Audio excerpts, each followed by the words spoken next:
আসসালামু আলাইকুম বন্ধুরা, কেউ ভিডিওটা টান দেবেন না যারা মাকে ভালোবাসেন।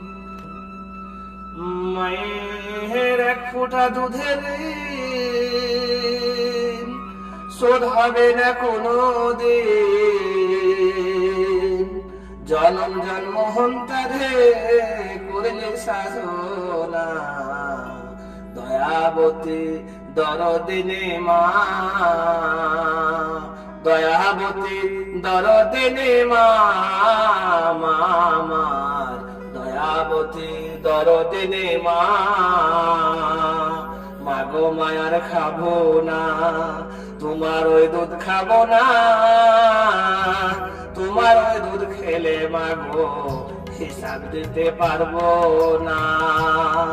10 মাস 2 দিন মা ধরেছিলি গর্ভে মা, সে যন্ত্রণা মা